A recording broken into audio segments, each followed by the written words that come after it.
Jean-Didier Berger, discours de fermeté, discours d'autorité, ça peut imprimer aujourd'hui ? Oui, je pense que c'est ce qu'attendent les Français, mais les Français n'attendent pas que des discours de fermeté, ils attendent des actes de fermeté. Et moi, je ne vois pour l'instant même pas d'annonce. Même pas de décision et surtout pas de résultat. Donc c'est bien de remplacer le Tour de France vélo par le Tour de France des déplacements ministériels, mais il y a un moment donné où il faut que les ministres s'imprègnent aussi de leur dossier et puis prennent des décisions réelles. Or, que ce soit à Calais, que ce soit à Bayonne, que ce soit à Dijon, qu'est-ce qui va changer concrètement pour éviter que ce type d'événement ne se reproduise? Pour l'instant, on ne voit pas très bien. Donc, il est légitime que le Premier ministre, les principaux ministres veuillent sentir prendre le pouls de l'opinion de la France, des Français. Mais il faut très vite qu'on passe de la séquence écoute à la séquence action. David Guiraud. Moi, j'ai un problème avec les inspecteurs des travaux finis, si vous voulez, qui arrivent, qui instrumentalisent en plus des sujets qui sont graves, parce que ça concerne la sécurité des Français, donc il ne faut pas le prendre à la légère. Que le ministre de l'Intérieur s'y rende, c'est une chose. Mais c'est quand même une blague qu'on nous annonce pas d'effectifs et pas de moyens, notamment par rapport à ce qui s'est passé à Bayonne. Fut un temps où les conducteurs de bus... Ça a été fait à Dijon, mais ça n'a pas été fait à Bayonne, en tout cas pour les effectifs. Il y avait plus de contrôleurs, par exemple. Il y avait plus de présence humaine. Dans la plupart des services publics, parce que là, on parle d'un service public, un conducteur de bus, même si ça n'en était pas un d'ailleurs, il y avait plus de présence humaine, fut un temps. C'est ça qui réduit aussi les incivilités. C'est que vous êtes confronté à plus de gens, qu'il y a plus de monde qui peut contrôler des situations. Les contrôleurs ne sont pas là uniquement pour faire du contrôle de tickets. Ils sont là, ils vous assurent aussi une présence. De la même manière qu'à Calais, moi je veux bien qu'on parle de Calais, mais regardez les solutions politiques qui sont apportées. Moi je pense qu'effectivement c'est compliqué à Calais quand on est à côté d'un camp sauvage comme ça, mais la chose à faire c'est justement de sortir les gens de la marginalité. Quand les gens sont dans la marginalité, forcément c'est compliqué, il n'y a plus aucun contrôle, il y a des gens dans une extrême misère. Vous nous dites quoi, qu'on laisse pourrir la situation ? Alors, il faut voir aussi avec les Britanniques, hein, parce que tout ça concerne aussi notre position vis-à-vis des Britanniques. Mais au bout d'un moment, il faut forcer le dialogue. Mais dans l'attente de ces discussions-là, on ne peut pas se permettre de laisser des gens à la rue. Pourquoi ? Pour deux raisons. La première, c'est qu'il y a aujourd'hui des migrants dont les droits sont bafoués, les droits internationaux. Vous avez des réfugiés qui ne disposent pas de leurs droits et qui sont des conditions humaines indignes. Ça, c'est de nombreuses associations sur place qui le disent, et y compris parfois ce que font les pouvoirs publics vis-à-vis des migrants, ça n'est pas digne. Et deuxième chose, si vous les sortez de la marginalité, si vous les sortez de cette précarité-là, forcément, ça se passe mieux. Il n'y a pas besoin d'être devin pour savoir que quand vous mettez des gens, quand vous les relogez, etc., ils ont moins tendance à errer le soir à 2h du matin près du camp alors qu'ils n'ont rien à faire. Pour les mineurs isolés à Porte de la Chapelle, c'est pareil. Il faut de la dignité parce que moi, c'est mon axe fondamental. Quand vous donnez de la dignité aux gens, quand vous traitez les gens avec humanité, vous résolvez aussi, en partie, pas tout le temps entièrement, mais vous résolvez grandement le problème des incivilités, le problème de la criminalité. C'est aussi comme ça. Si on a cette approche-là, on l'a. Mais j'observe que toujours prendre les choses par le problème de la reconquête républicaine, comme si les gens ne demandaient pas à être républicains, mais toujours prendre cette fausse fermeté, si vous voulez, qui consiste à avoir des discours durs, mais pas d'actes forts pour sortir les gens de la misère, forcément, on se retrouve toujours dans les mêmes problèmes. La réponse de Jean-Didier Berger.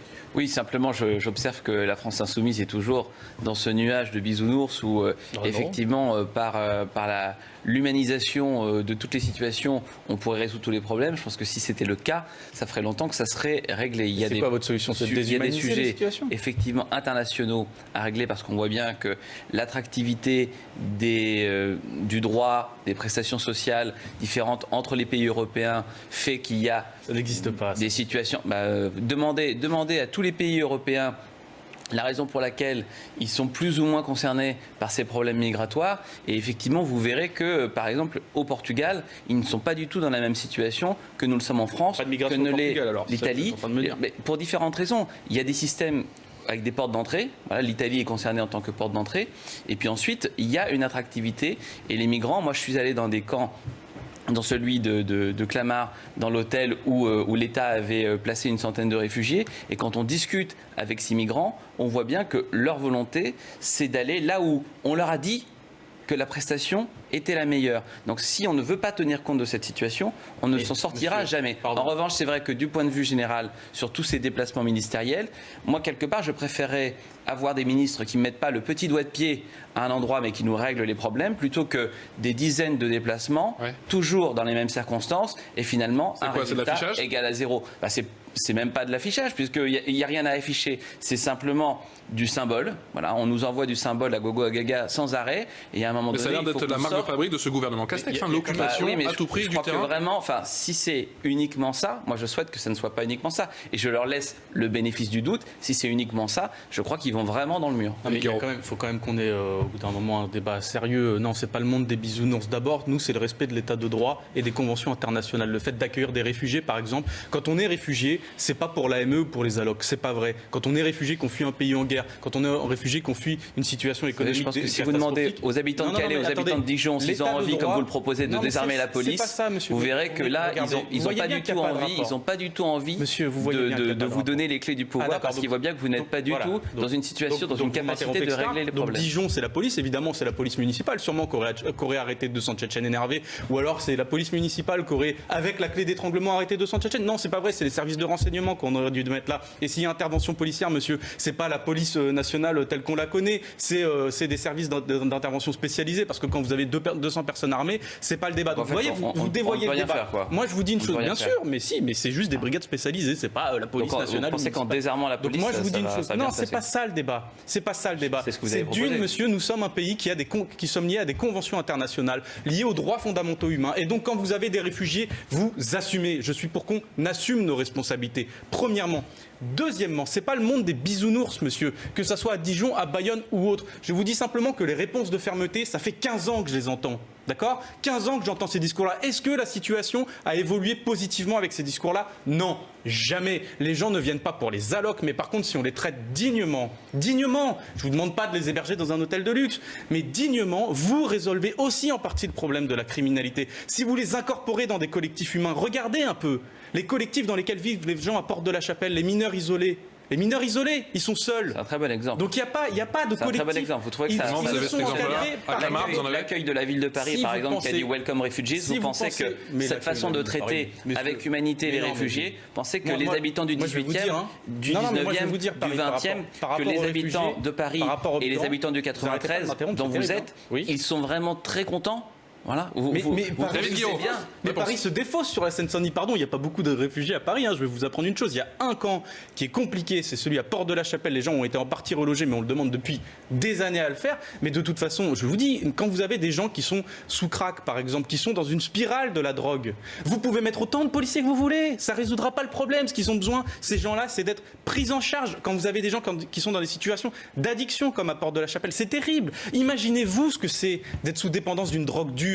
C'est pas en envoyant des policiers que vous allez résoudre le problème, monsieur. Pardon, je vous l'apprends peut-être, mais c'est en ayant des services sociaux. Vous qui devriez défendre les habitants les plus modestes, vous êtes totalement en train de les oublier. Vous ne voyez pas ce que les populations à Calais, à Paris et dans plein d'autres endroits en France sont en train de subir, parce que vous n'êtes absolument pas capable, ni vous, ni eux, de régler le problème. Je suis pour démanteler les camps et reloger les gens, donc c'est pas vrai. Par laxisme et eux par absence de fermeté réelle. Ça c'est sympa. C'est pas une question de mais c'est bien, vous faites plaisir. Moi je constate simplement qu'il y a une situation qui est grave et que vous pensez simplement que par humanité, par humanisme, on va régler les problèmes. C'est la réalité des choses. Il faut ouvrir les yeux. Vous ne vous rendez pas compte de la situation dans laquelle vous me balancez des slogans. Moi, je propose des choses concrètes. Pardon. Je vous propose des choses concrètes. Je ne sais pas ce que vous avez à proposer de concret à part dire il faut restaurer l'autorité républicaine. Bah d'accord, super. On est tous d'accord sur ça. Mais sur des choses concrètes, par exemple, quand vous avez un camp, de reloger les gens. De les reloger. Ça permet, entre autres, de faire en sorte que le camp soit démantelé. Je vous l'apprends. C'est-à-dire que les gens qui, justement, habitent, les habitants français, qui habitent à côté de ça... Vous essayez certainement de m'apprendre la vie. Non, je ne vous apprends pas la vie. Moi, ce que je vous donne une option quand il y a un camp à Paris, les gens sont relogés en banlieue. Voilà. Moi, c'est ce qui s'est passé pour ma vie. Et c'est nous qui avons subi cette situation. Vous n'êtes pas d'accord avec ça, mais vous êtes alliés avec Madame Hidalgo. Vous êtes alliés avec les gens de gauche. Moi, je vois ce qui s'est passé cette semaine à la métropole du Grand Paris. Tous les élus de votre sensibilité ont tous voté pour le maintien et le statu quo dans la métropole du Grand Paris. La métropole du Grand Paris.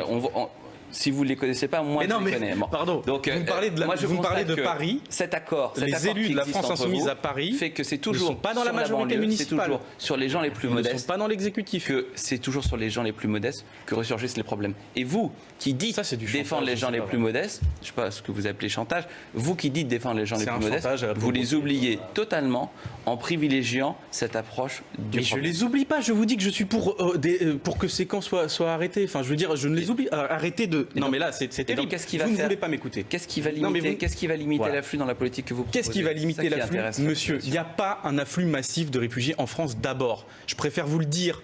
Donnez-moi les chiffres. À la limite, dites-moi, Écoutez, il y a une augmentation exponentielle là, en ce moment ? Mais est-ce que Le moi, nombre je de dis ça ? primo-arrivants, Moi, je dis simplement c'est quoi ? que depuis des Non, mais années, vous avez pas il y a de des chiffres, vous voyez. déplacements.